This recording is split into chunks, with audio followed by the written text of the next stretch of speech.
I've been here since 2012. I'm one of the gastroenterologists in town, and glad to be here. It's a pleasure being with you guys, and thanks for everybody for showing up. Just before I start my presentation, I was just thinking about, just as I was getting into gastroenterology, one of my friends sent me a little cartoon.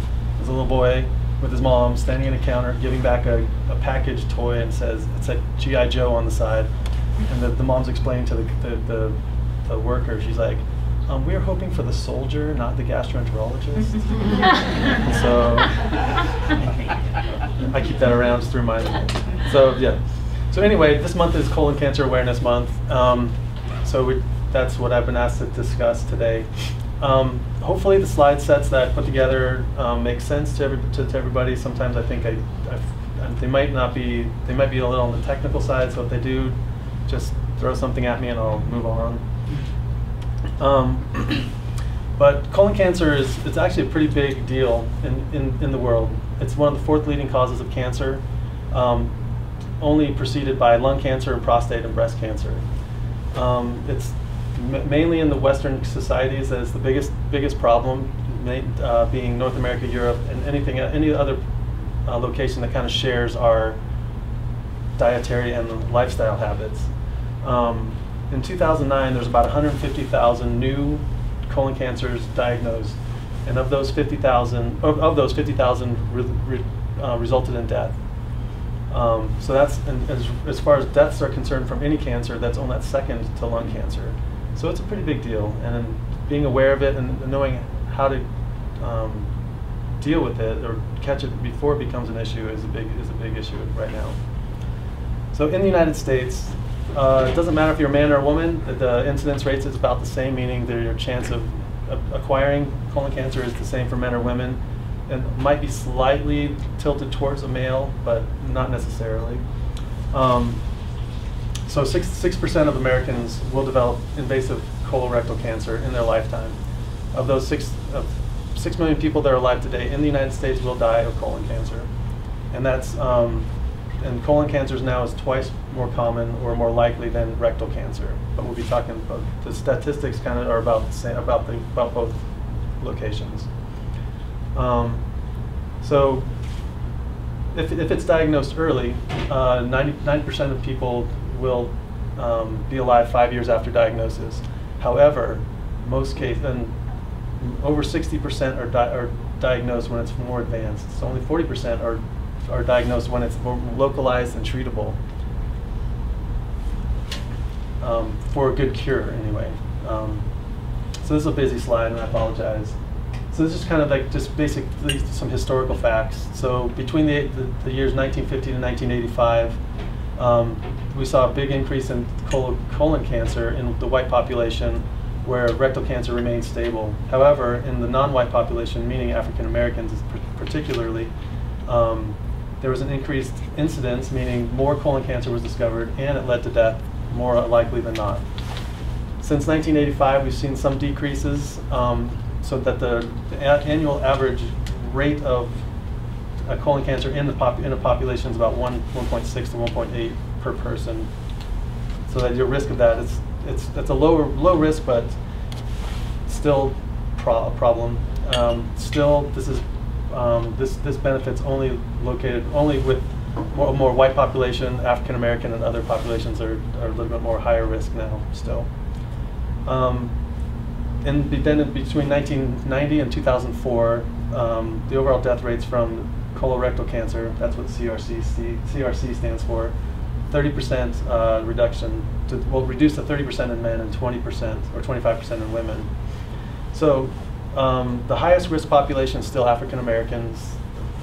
White Americans are still in the middle ground, and then Hispanic populations are have a lower risk. I thought this was a kind of an interesting historical fact as well. So, there are areas in the world where there is a low risk of colon cancer, and there's areas that are high risk of colon cancer. And it's not necessarily, and when we're more isolated, then these pockets of high risk, low risk were pretty stable.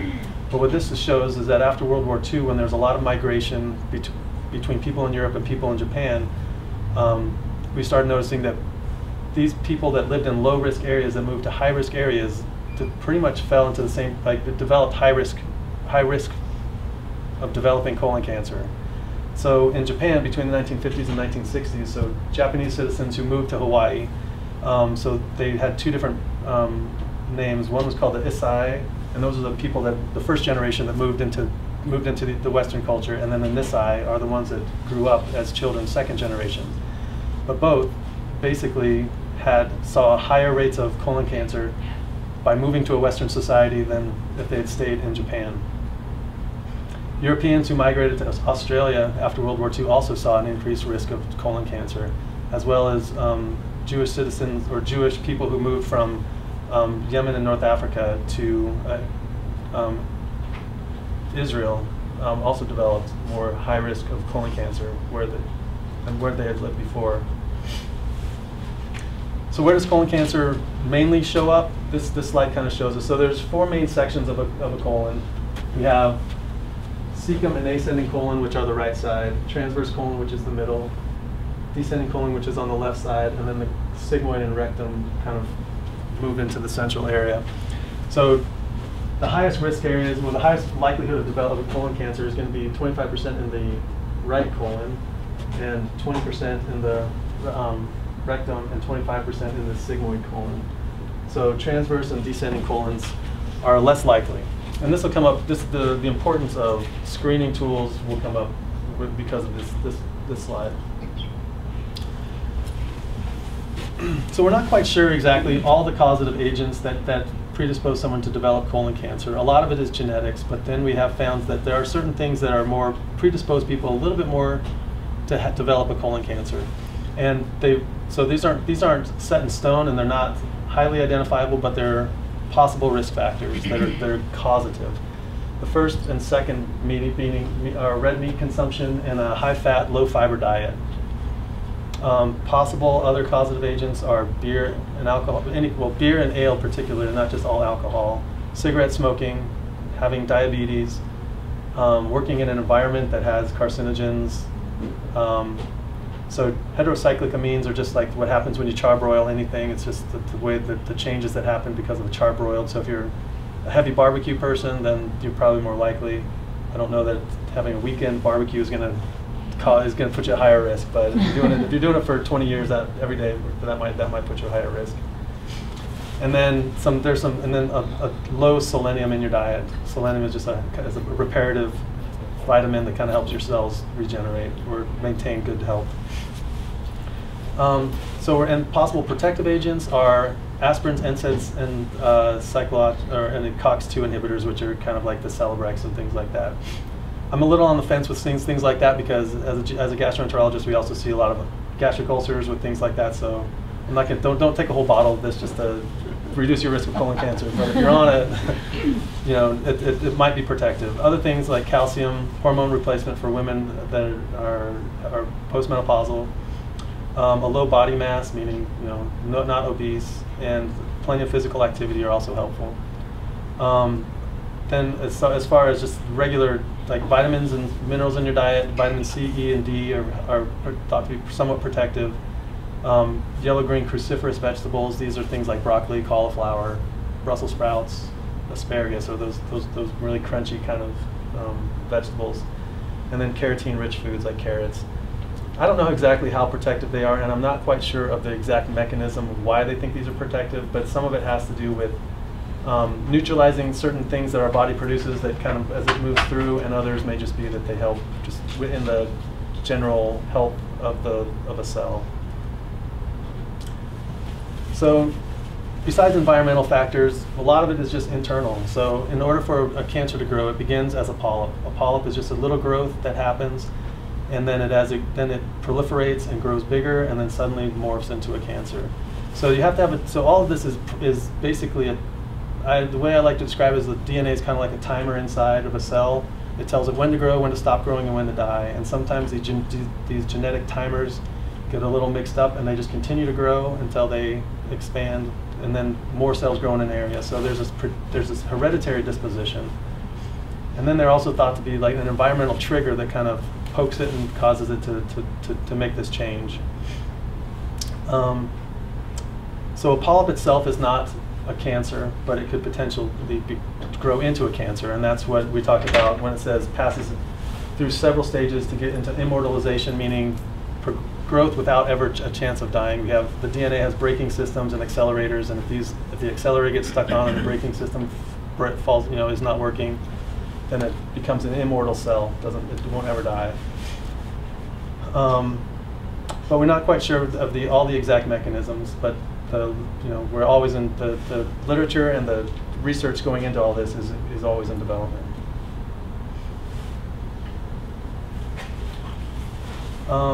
So there are certain cancers or polyp syndromes that do run in families, and these are purely genetic. Some others are just sporadically genetic, meaning that someone's body just kind of has this trigger and has a predisposition and a trigger that causes it to change.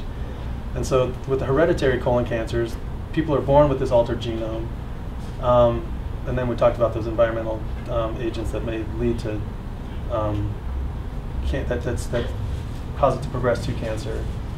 And then there's a non-hereditary, which is just basically just a mutation that happens along the way of life.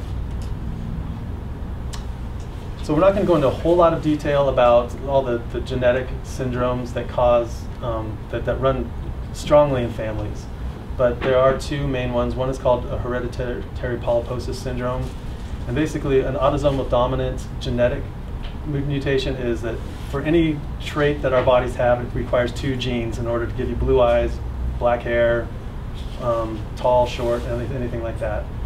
But when something's autosomal dominant, then that means that only one gene with that change can express and override the other one, so that if that one's passed on to your kids, the grandkids, then everyone with that gene will develop that genetic trait. So in a hereditary polyposis syndrome, every person in a generation potentially has this problem or cancer, and it starts out with not just one polyp, not just two polyps, not just 10 polyps, but hundreds of polyps. You go in and it looks just like a big bumpy carpet. And that's rare. So this only occurs in about 1% of anybody with colon cancer. So these are not strong. These are not strong in the community, it's just strong in a family. And so the presence of these polyps, then basically we've gone through a little bit of the cycle. They just continue to grow and they progress to cancer. And for a family, for a person with that syndrome, that does affect how often we should be checking them for cancer. And as soon as we discover something, then we don't just take that section out, we take the whole colon out, just to remove that whole big risk of colon cancer from that person. And it usually starts really early in preteens to kind of start that screening process. There's something called a hereditary non-polyposis syndrome, where you're more likely to develop colon cancer without hundreds and thousands of polyps. This is also a dominant trait. It's called something called Lynch syndrome, which you may or may not have heard about. I'm not going to go into a lot of detail about that today, but this makes up about 6% of all colon cancers that we discover. So there are two criteria for the hereditary non-polyposis syndromes. One of the criteria is kind of an easier one to remember than the other one. So this one is called the Amsterdam criteria, and it's the 3-2-1 rule, meaning that you have 3 relatives with colon cancer, and one of them has to be first-degree relative. So you can't have grandmas on both sides. It doesn't count. But if your grandmother and your father and then had and then uncle had colon cancer, then that would qualify. It has to affect at least 2 generations, meaning so it can't all just be, you can't all be all your brothers and sisters, although that would be suspicious, but it has to be above and below. And then one of the individuals has to be diagnosed before age 50. So those are important things to remember. The others, there's another one called the Seznec Criteria, and that goes into, that's a big detailed thing that your doctors will walk you through if you have any of these predispositions. But basically it's a lot of genetic changes that you have to be tested for. So when you just compare this hereditary non-polyposis colon cancer to a just sporadic colon cancer, which is just the average risk that any of us walking down the street would have, the mean age of diagnosis for hereditary non-polyposis is 45. So at age 45 versus age 67, which would be in just the kind of the general population.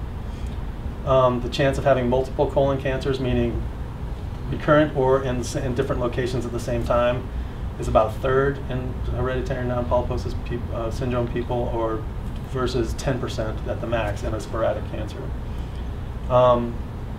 the other parts of these, and then they talk about, I think the only other part that would be important would be location, which proximal means right side, distal would mean left side. So the right side, it's more like those cancers in the syndrome would be more likely on the right, whereas it's variable for sporadic.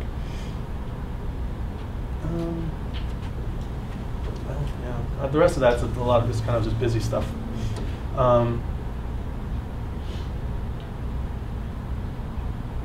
So this is just kind of a sporadic colon cancer slide. So just people walking down the street. There is a genetic predisposition. So I mean, if your grandfather did have colon cancer and he's the only one, then you don't necessarily fall into a category of hereditary non-polyposis cancer, but you do fall into a higher risk category of having someone in your family with colon cancer, and therefore potentially having that same genetic risk without this, but not as high. But we do see that people with family history of colon cancers are 2 to 3 times more likely to have a colon cancer than just someone else walking down the street. But it doesn't necessarily. Oh, and it's even stronger if that person was diagnosed before age 50. So occasionally we do find people 30 years old or 40 years old with a colon cancer.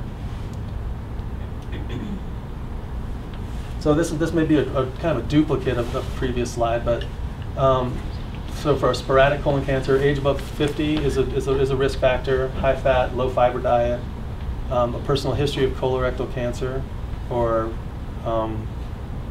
and then a family history of a polyposis syndrome, which we just talked about. Those are just a lot of other ones that fall within that polyposis area. And then having a first-degree relative with colon cancer, or if you personally have an inflammatory bowel disease like ulcerative colitis or Crohn's disease, that is you have a higher predisposition to get colon cancer in the future.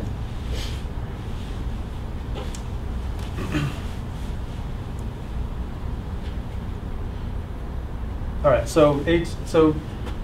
the reason why we start screening at age 50 is because people above 50 are 90% more likely to have a cancer occur at that point. So 10% or less is before age 50, but there is a dramatic rise by age 50 of having a colon cancer, which is why we want to be vigilant with screening processes.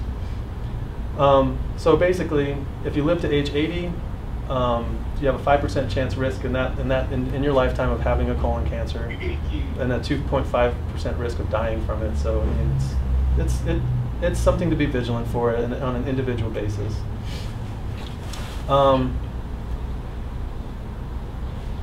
Polyps are what we look for, and that does put you at a higher risk of developing colon cancer. Not the polyp itself, but just having them. And so once they're discovered, continuing to have follow-up at an appropriate time frame is important. You can't just stay on top of it.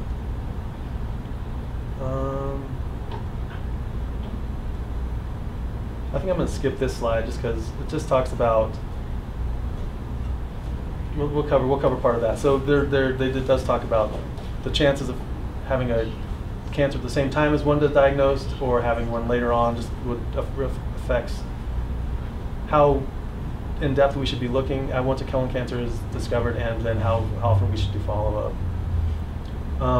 So colon cancers, we talked about the proximal, or the right side of the colon, has a 25% chance risk. The left side, depending on sigmoid or rectum, is down lower on the left side, is more likely, and at 20 to 25% as well. And so this kind of just goes along with symptoms, which we're going to be kind of covering in the next few slides. But a cancer on the right side, the diameter of the colon on the right is a little bit bigger. So a cancer can actually grow quite large before you even develop any type of symptoms. So usually if it's on the right, you're not really aware of it. You may see some blood in the stool, which would be trace. It wouldn't be a lot, but it wouldn't obstruct. And so you might still be having normal bowel movements, not feeling anything except maybe a little twinge of just discomfort, or a little more boggy or full feeling. Whereas on the left, the diameter tends to be a little bit smaller, and it tends to be a circumferential type of cancer. So that starts to constrict, which would change the caliber of your stools. Maybe see a lot. You would definitely see blood with that one. And so those would be symptoms. But it takes a long time for a cancer to develop. So a polyp grows very slowly, about 1 millimeter every year. So it's not very quickly. But once it hits a certain size, that doubling time is still 620 days. So I mean, from going from one size to a double, it's almost 2 years. And so really it's a slow growing cancer. up to a point until, and so it can grow quite large before you recognize it. So this is an example of a large cancer on the right side of the colon. Now this would potentially be obstructive, but generally you kind of see how it fills up the lumen. It doesn't narrow the lumen or the diameter of the colon, whereas this is a left-sided cancer where you can kind of see that the diameter is starting to shrink. So all of this here is cancer. And that looks quite different than a polyp. So, yeah. So this is just a kind of more symptoms that you might develop. So it takes us about 5 years for a cancer to grow before you recognize. You may even develop symptoms. You may see your primary doctor's testing your stool for blood, and you may see some evidence of microscopic blood, but they may not be seeing anything with your bare eye. Symptoms that depend on the site, where generally everybody kind of may feel a little bit more fatigued, short of breath. Anemia may cause some angina type symptoms where you have chest pain, so that may be not necessarily a pure heart attack, but something that's being induced because of anemia and other things. And you may feel just some vague abdominal discomfort. And that can be anywhere, but on the left side you usually get kind of a colicky pain, which means kind of a pain that kind of crampy, where it kind of comes and goes, and especially after eating, because when you eat, it causes the intestinal tract to push things through that has already gotten down lower, and so that may just induce some symptoms because it can't quite get through that narrowed or more narrowed opening, if that's the case. You may see blood coating the stool or just by itself, and you may see some change in bowel habits. So because blood isn't a strong indicator of anything, it just tells us there's something going on. Anybody that's over age 40 that develops this should be looked at, should be evaluated for colon cancer, not just left to say it's hemorrhoids, because that might be the wrong way to, things might progress if it's delayed. So what do you do when you develop these symptoms? Should let your doctor know. It would probably follow with either some type of endoscopic procedure or with some type of X-ray study. When it comes to X-ray studies, I mean, they're helpful, but something called a barium enema, which used to be more frequent. I don't know if it's as frequent now just for a screening purpose. But when they compared barium enema with colonoscopy, barium enema has trouble detecting smaller lesions, and it can only detect really large ones because it's basically like looking at a negative of a old-time photograph. So it has to have a certain size before you can kind of tell that something's actually there.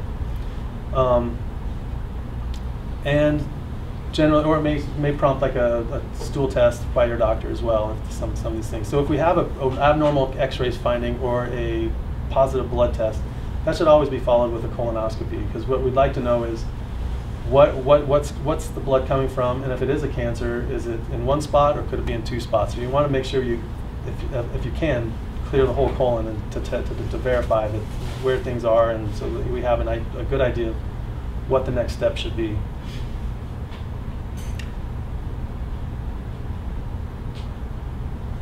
So yeah, so like in the bottom, so usually what happens is if an X-ray study shows a cancer in one spot, colonoscopy is done, 50% will have additional lesions somewhere else that need to be taken care of, and in some cases that does alter what surgical what surgery is available, because there might be more than one thing to be considering. So now we'll get into screening. There's two goals of screening. One is called primary prevention, meaning we want to stop it before it starts. And that can only happen at the genetic, biological, or environmental level, which is hard. We don't necessarily know exactly where to start or end on those. So primary prevention is not common as far as the screening procedure. We have secondary prevention, which is trying to catch something early enough to fix it before it becomes a big problem. And that's where we are in colon cancer screening. We try to do secondary prevention. So when a screening test is ordered or developed, it has to fit a couple criteria. One, it has to pertain to a large body of people, has to be applicable to a region or at least a nation. Can't just be applicable to one group of patients. You have to be able to screen people that don't have symptoms, because then it's a diagnostic test. You have to be able to screen people that have no symptoms so that you can find it before it becomes a big problem. and it has to be cost efficient or effective. So, it can't be so expensive that nobody can get it. It has to be affordable so that everybody can get that test. And while colonoscopies are not cheap procedures, they do represent, we'll move into that, but colon cancer does fulfill these criteria because it does represent a serious health, and has a big health impact in our country, as we could see from the first slide. 150,000 people every year diagnosed with it, 50,000 people with colon cancer die every year. So it does represent a big health burden on our society. If we find them early, we can treat small cancers quickly and efficiently without much residual impact. And then, because it is such a relatively slow growing cancer, we have we have time to fix it before we have time to catch it at a treatable stage.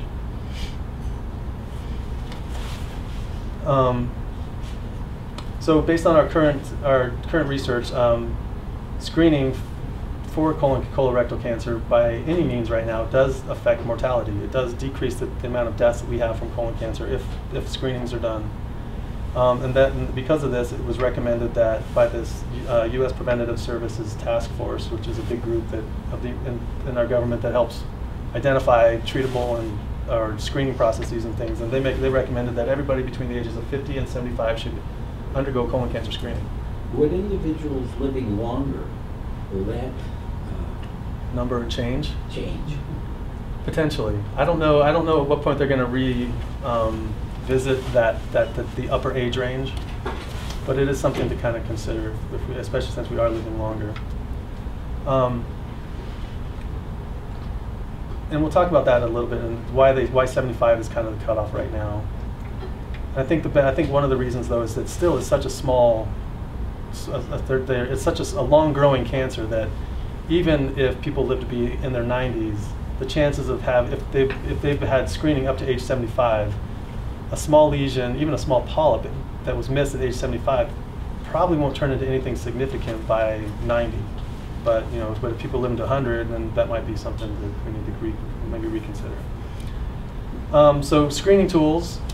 There is a high sensitivity, FOBT stands for fecal occult blood test. So there is a stool test that your doctor can do or have you do, that you apply some evacuated stool onto a card and send it back to them. You usually need 3 samples. And that's recommended every year. So if there is evidence of blood, then that might prompt some type of further investigation. There's something called flexible sigmoidoscopy, which basically is kind of a half colonoscopy. It just covers the left side of the lower GI tract. A lot of times I don't know how many family physicians are still trained in this, but when they can do it, they can just do it in the office without sedation and clear left side of the colon. And that should be done every 5 years, and it's best to have it combined or associated with a yearly, or I guess every 3 years, fecal occult blood test.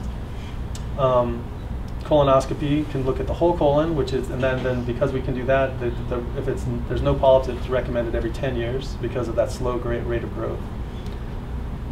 Double barium contrast or double contrast barium enema versus a CT colonography. We'll talk a little bit about that in the future, in the next, later in the presentation. And then stool DNA testing are available. Availability of these tests in every area are variable, and cost is also variable. So it's not always recommended in all societies. This is just general screening. When do we start screening, and who should we? This is kind of just a revisit of that last table. I think the only thing of benefit is there's semantics. People talk about cancer prevention versus cancer detection. Cancer prevention would be things like flexible sigmoidoscopy or colonoscopy, something where we're catching it before it's manifesting as a symptom or as a blood test. So a fecal occult blood test, if it's positive, then at that point there's already potential cancer exists. So this is really kind of a semantic. So that would be more of a cancer detection test versus a preventative test.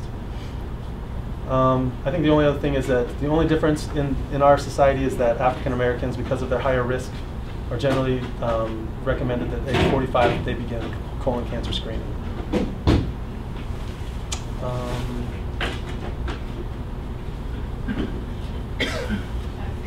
Kind of same thing over again. So an average, so we talked about different categories of risks. So we're going to be talking about sporadic cancers. Average risk people with no family history of colon cancer or polyps, a colonoscopy every 10 years, a flexible sigmoidoscopy every 5 years, or fecal occult blood test every year. People with a family history of colon cancer, their age may vary depending on how old the person in their family was when they had colon cancer. So in someone with a single first-degree relative that had a cancer or an advanced polyp, which is a size greater than a centimeter, something called villus adenoma. I think those are the only two criteria. That's categorized as an advanced. And if their age was if they were over 60, so if you had if you had a father who was 70 when he was diagnosed with colon cancer, when should you get your first screening colonoscopy?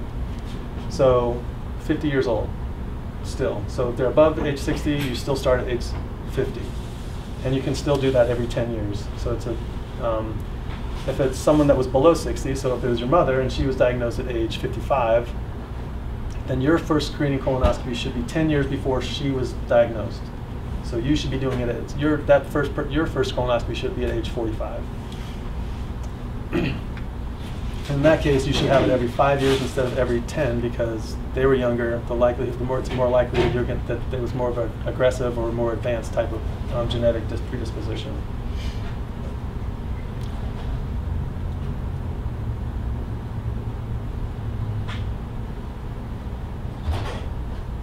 So on this slide, I think this is the more important bullet point right here. So it says mortality benefit declines after age 75 because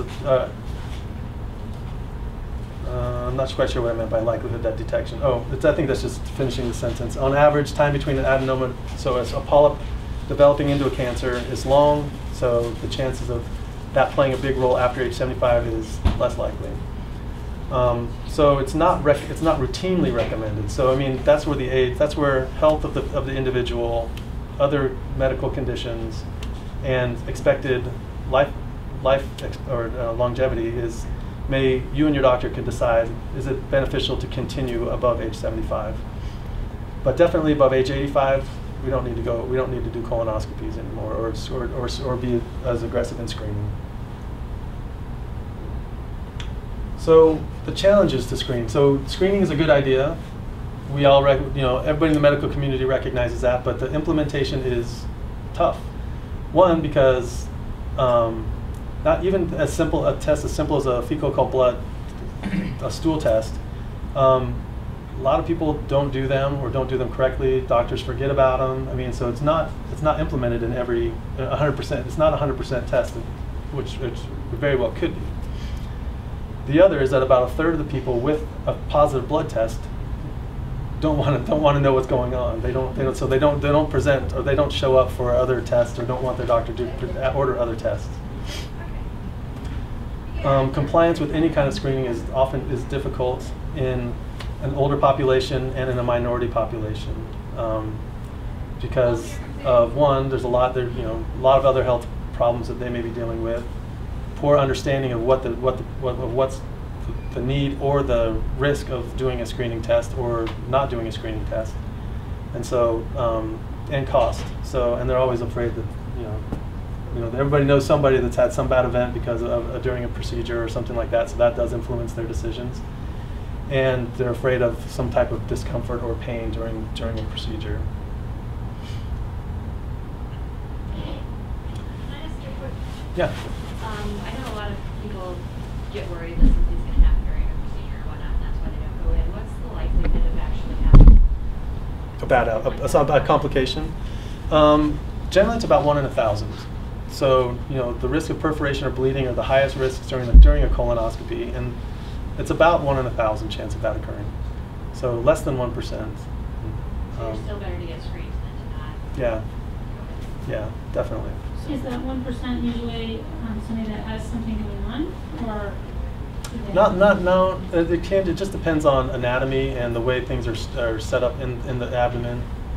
I always tell people, colon's about 5 feet long, has to pack into whatever space is available. So if you're long-waisted, short-waisted, wide-waisted, narrow-waisted, it's all got to be in there. So sometimes if there's more turns and twists than trying to navigate a scope through. If a person's had polyps from previous screening, should they repeat it more often? Or?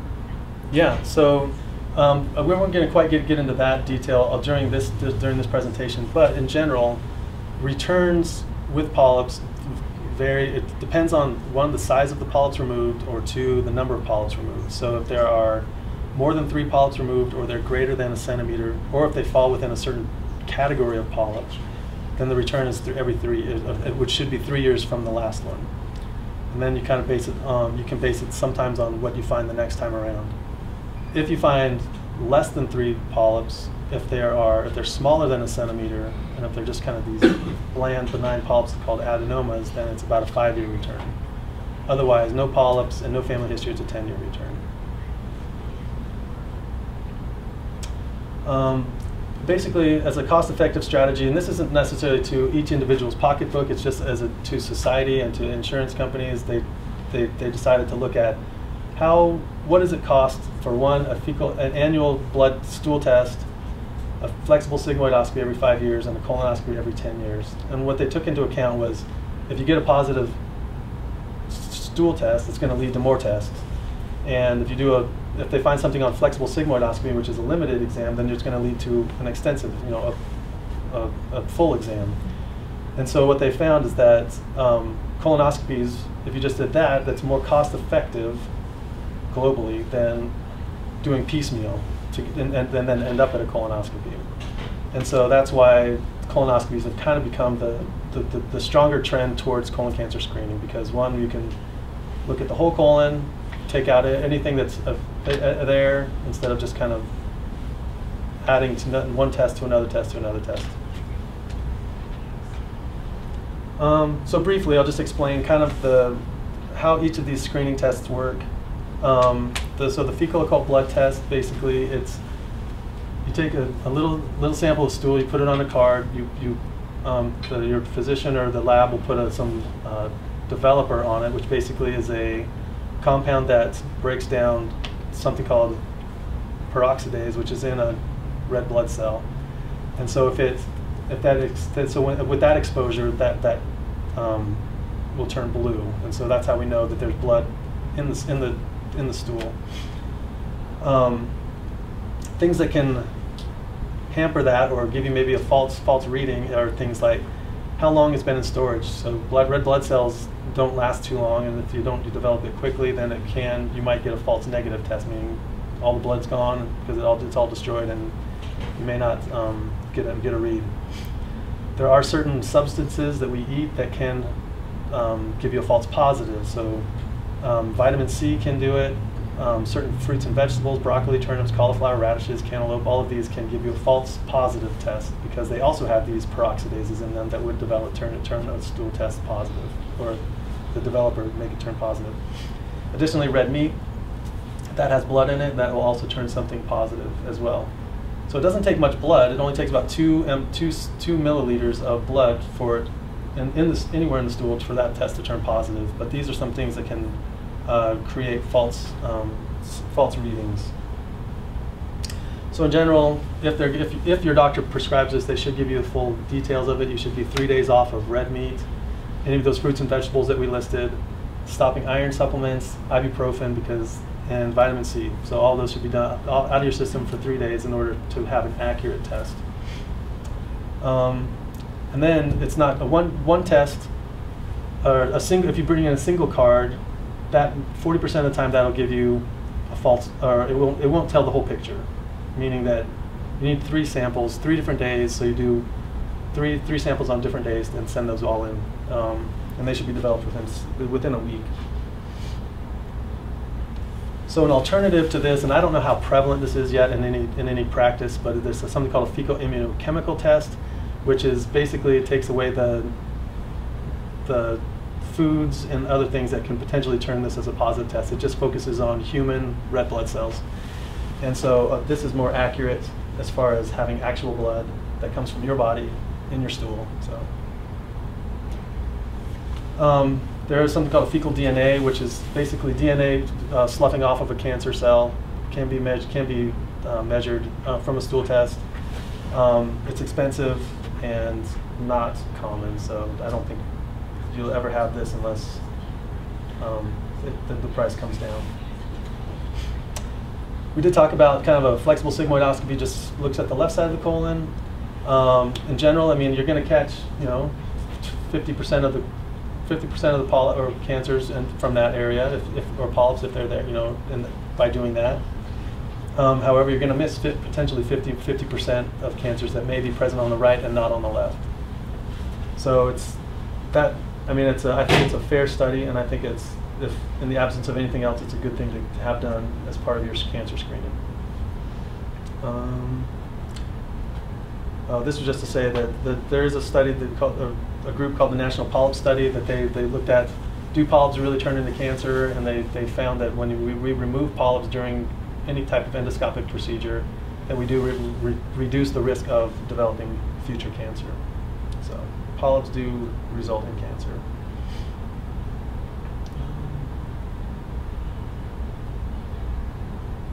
I think we talked about that. So colonoscopies. I think, yeah, we basically covered that. So we'll just talk about imaging. So barium enema, like we said, it's kind of a low yield test these days since we have higher resolution things. And it can't really catch anything smaller than a centimeter. And a centimeter is essentially half an inch. I usually an inch is about 2 centimeters, and so a centimeter is half an inch. So it's pretty good.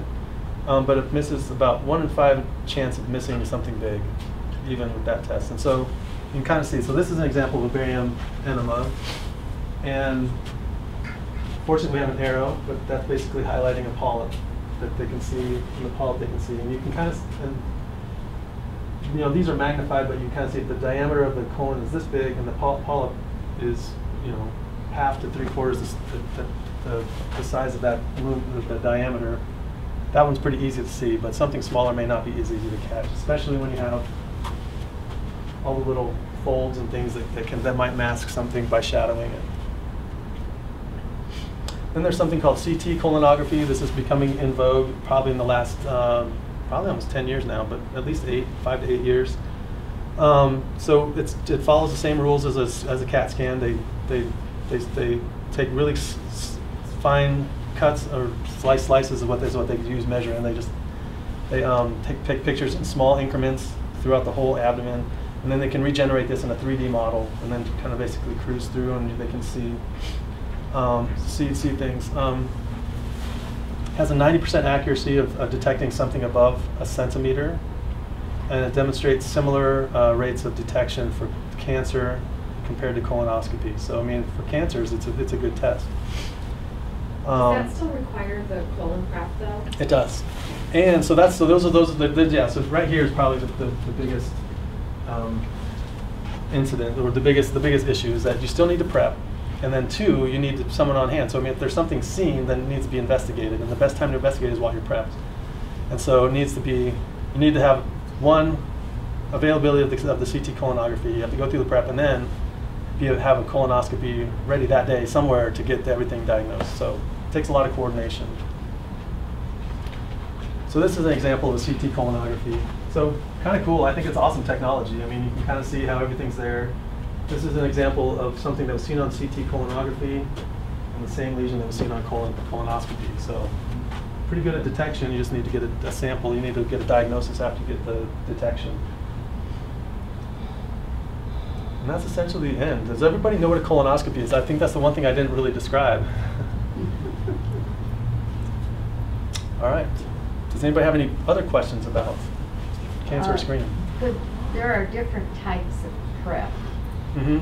One is the gallon and stuff. How have they changed that a little bit? Because I know I had to take like 36 pills.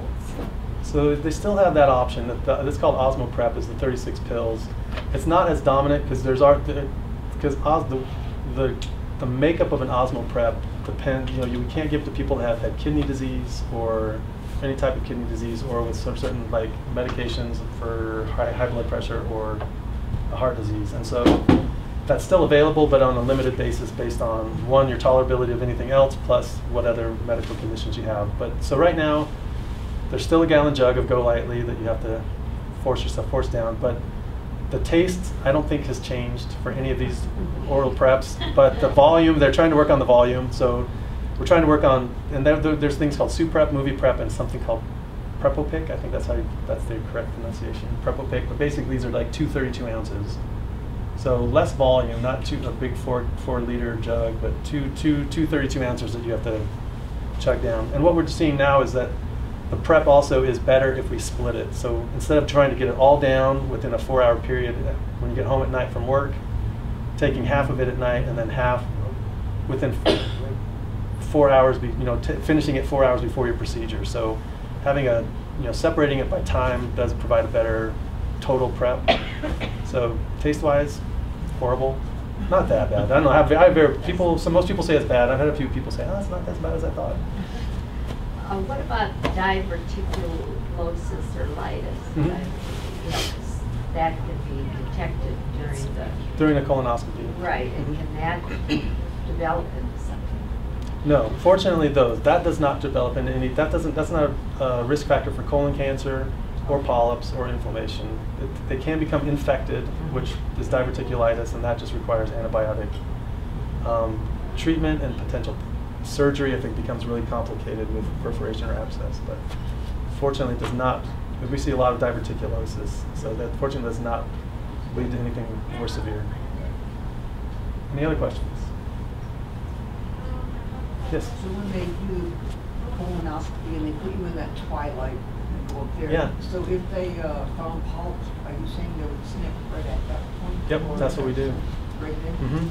So yeah, we have different tools we can use to kind of help get rid of polyps if we find them. There are some that are too big to take out just by the scope, and that would either require a repeat visit to kind of get it all out, or just potentially just a surgery just to kind of definitively get it all out, which wouldn't be an extensive surgery, hopefully just just limited to that section. But in general, yeah, we can remove them all just with our endoscopic tools. Is the area cauterized at the same time? Not necessarily. So yeah, so the if you think about your cheek and how fast it can heal if you bite it, that's basically the same. How fast things can heal in the colon is how I kind of look at it. So with that, sometimes if they're small enough, we just take a little pinch. It's just a little bite. It'll seal itself up and just be done. Yeah, so cauteries only need the bigger stuff. You had talked a little bit about the difference in regions and where people are from in the world. Have they found anything dietary-wise that people would recommend to increase their risk? Or yeah. So basically, from that original slide, theoretically, I mean, in general, like reducing weight, just being on a lower fat, low red meat diet, high fruit, high vegetable diet is potentially protective, but not, I mean, we can't say it's 100%, but it's helpful. So. When you're talking about carcinogens in the environment, what environment should we avoid? Oh, well, that part I did not find. I did not get a good example, but usually it's like highly toxic chemicals. So I mean, if you're working in plants, factories, and other places that have like super high, super bad chemicals, and that's more likely. I mean, just walking down the street is not necessarily going to be the risk factor for a chemical exposure or high-risk chemical exposure. Yeah. You mentioned like noticing a change in your bowel habits being a risk. I have a lot of patients ask me what is normal for bowel habits. Yeah. How do you kind of speak to that, or what information do you give people to tell if they're having a change?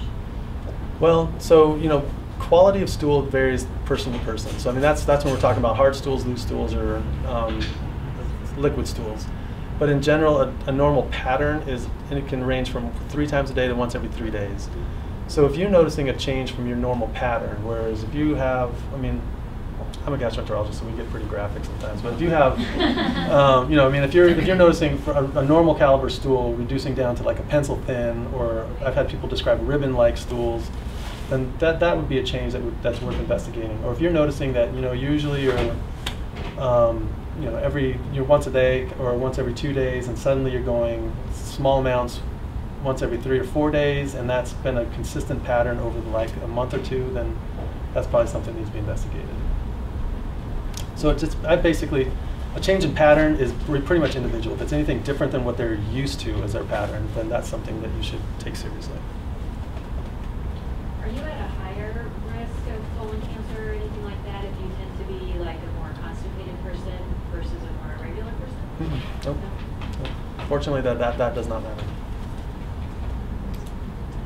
Good questions. Last If question. a person has had the sigmoidoscopy, and they're really sort of edging up to the age of 85, but they haven't had one for maybe close to 10 years or something like that.